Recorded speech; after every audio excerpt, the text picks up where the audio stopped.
Oh, I remember very clearly because I had managed to buy the house, but I really needed the mortgage to restore it and renovate it. And that was a bit of a mission. And honestly, as soon as I engaged with the credit union, like, they were helpful. They were so helpful the whole way along, because I had, been applying to the all the banks and also the local authority, and I kept getting all these stumbling blocks.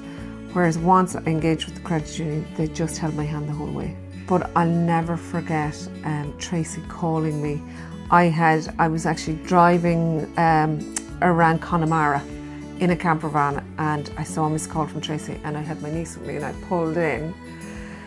And Tracy said, I'm delighted it was a Friday afternoon, I'm delighted to tell you that your mortgage has been approved. And oh my God, I'd say the hairdressers back in Cork were so happy, because I just really couldn't be sure that anyone was going to give me a mortgage, because I'm self-employed, I'm an artist, not everybody wants to give you money.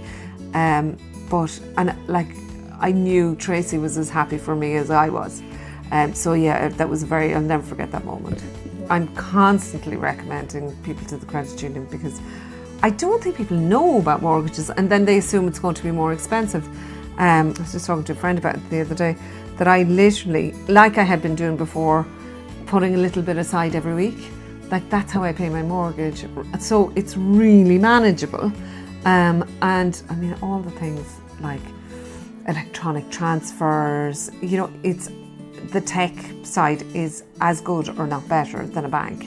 So it's really seamless, but you go to the counter and they know your name. It's just a really friendly banking experience. So much so that I'm working on moving all my banking over to the credit union, because it's just, I think it's the future of banking, to be honest. That's what I think.